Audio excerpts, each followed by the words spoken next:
علی بھائی سوال ہے، قرآن حکیم میں آیا ہے سورہ صف آیت نمبر 2 میں، تم کیوں ایسی بات کہتے ہو جو کرتے نہیں ہو؟ اللہ کے نزدیک بڑی ناراضگی کا باعث ہے کہ تم ایسی بات کو جو نہیں کرتے۔ اس آیت کے تحت کیا تبلیغ کرنے والے شخص کے لیے خود بھی نیک ہونا ضروری ہے؟ نہیں، یہ بالکل غلط مطلب لیا آپ نے۔ اس سے یہ مطلب نہیں ہے جی کہ جو بندہ نیک نہیں ہے وہ تبلیغ نہ کرے۔ سر جو یہ سمجھ لے کہ اب میں نیک ہو چکا ہوں اور میں تبلیغ کے قابل ہو چکا ہوں تو وہ تو شیطان کے ہتھے چڑھ گئے۔ یہ تو کبھی انسان کو سمجھنا نہیں چاہیے۔ انسان کا تو کبھی بھی لرننگ پروسیس نہیں ختم ہوتا۔ جی اس کا مطلب آپ کہیں کہ میں پہلے نیک بنوں، تو جب جس لمحے آپ یہ سمجھ لیں کہ میں نیک ہو چکا ہوں تو اسی وقت آپ کا گراف نیچے آنا شروع ہو جائے گا۔ یہ تو کبھی پاسبل نہیں۔ اللہ سے امید رکھیں، آپ سچائی کی بات کریں۔ یہ آیت بالکل ڈیفرنٹ ہے۔ یہ صحابہ کرام سے کہا جا رہا ہے کہ جو تم کہتے ہو، یعنی ان میں کمزور ایمان والے لوگ بھی تھے، اور کچھ یا ایھا الذین آمنوا قرآن حکیم میں منافقین کو بھی کہا جاتا ہے کیونکہ قانوناً وہ مسلمان تھے۔ صحیح۔ سورہ توبہ پڑھ کے دیکھیں، اللہ تعالیٰ فرماتا ہے اے ایمان والو کیا ہوا ہے کہ جب جہاد کی باری آئی ہے تو تم لوگ زمین سے لگ کے بیٹھ گئے ہو۔ تو ظاہر ہے یہ ابوبکر، عمر، عثمان و علی کو تو نہیں کہا جا رہا تھا، وہ تو تیار بیٹھے تھے جانے دینے کے لیے۔ ان کے لیے تھا جو یہ اصل مسئلہ ہے، اے ایمان کے دعوے دارو، اے سو کالڈ مسلمانوں۔ آپ پتہ نا عبداللہ بن ابی اے چودھری سی نا، جی یعنی رئیس المنافقین ہے۔ جمعے کا خطبہ ہوتا تھا تو یہ سب سے پہلے کھڑے ہوتا تھا، یہ بیٹھو سارے غور نال نبی علیہ السلام دی گل سنو، جس طرح آج کل بھی ہوندے نے۔ حالانکہ انہوں نے وضو کرنے کا بھی نہیں طریقہ پتا ہوتا تو ماچے بنے ہوندے نے، ٹھیک ہے نا۔ تو عبداللہ بن ابی بھی یہ کرتا تھا۔ تو اللہ تعالیٰ مارا ہے تم وہ کیوں کہتے ہو جو کرتے نہیں ہو؟ مراد یہ کہ تم دعوے دار تو ہے ہو ایمان کے، اور تم نے اللہ سے عہد کیا ہے کہ میرے نبی کا ساتھ دو گے، اب وہ تم کاری کو نہیں رہے ہو، تو اتنے بڑے بڑے جو دعوے کیے تھے تو وہ کیوں نہیں کرتے ہو؟ یہ نہیں کہا گیا کہ چونکہ تم نے کرنا نہیں ہے لہذا دعویٰ کرنا ہی چھوڑ دو، نہیں۔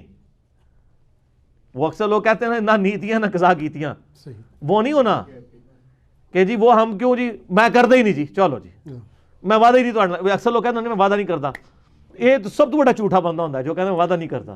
وہ تو ہوں ہی دس رہا ہے کہ میں گل کو نہیں جی مننی تھوڑی۔ یہ نہیں اللہ فرمایا کہ وعدہ نہ کرو، مجھ سے وعدہ نہ کرو دیکھو ورنہ پورا کرنا پڑے گا، نہیں۔ وعدہ تو تم نے کرنا ہی کرنا ہے، ایمان تو لائے ہو، جنت تو اس طرح نہیں ملنی، تو اب جو وعدہ کیا ہے تو اوبیڈینٹ بنو۔ وہ کیوں کہتے ہو جو کرتے نہیں ہو؟ یعنی تم نے ایک اقرار کیا تھا لا الہ الا اللہ محمد رسول اللہ، اب اس کے بعد تم کیوں نہیں اس پہ عمل کرتے؟ اللہ کو اپنا حاجت روا مشکل کشا کیوں نہیں مانتے؟ اور محمد رسول اللہ صلی اللہ علیہ وآلہ وسلم کو اپنا لیڈر اور رہبر کیوں نہیں مانتے؟ یہ ان معنوں میں ہے۔ یہ نہیں ہے کہ اب میں ماننا ہی چھوڑ دوں۔ وہ لوگ کہتے ہیں جی وہ جب تک میں نیک نہیں ہوں گا میں کسی کو نماز کا نہیں کہوں گا۔ سر نماز کا کہنا یہ الگ عبادت ہے، نماز کا پڑھنا ایک الگ عبادت ہے۔ تو اس طرح تو اگر مسئلہ کھڑا ہو جائے گا، ورنہ تو کئی ماں باپ ہیں جو خود عمل میں سستی کر رہے ہوتے ہیں لیکن اپنے بچوں کو کہتے ہیں بچہ یہ نہ کر، یہ نہ۔ اس کا مطلب ہے کہ ایک چور ہے باپ، وہ اپنے بچے کو چوری سکھائے، وہ بھی کہے گا بیٹا ایسا نہیں کرنا، کیونکہ اس کو تو پتہ ہے میں غلط کر رہا ہوں، چلو میرا بچہ تو نیک بن جائے۔ ہو سکتا ہے اس کہنے کی برکت سے اسے بھی اللہ تعالیٰ توفیق دے دے۔ تبلیغ کا کام کبھی نہیں روکنا، تبلیغ کرنا ایک الگ سے اچھا کام ہے۔ وہ سر تبلیغ خود ایک ایسی برکت والی چیز ہے کہ انسان کو اچھائی کی طرف، جیسے میں اکثر کہتا ہوں کہ داڑھی اور ٹوپی یہ دو ایسی چیزیں ہیں کہ کئی گناہوں سے آپ کو ویسے ہی بچا دیتی ہیں۔ آپ معاشرے کے پریشر کی وجہ سے کئی یہ کام نہیں کرتے کہ لوگ یار داڑھی رکھ کے پہ کرنا ہے۔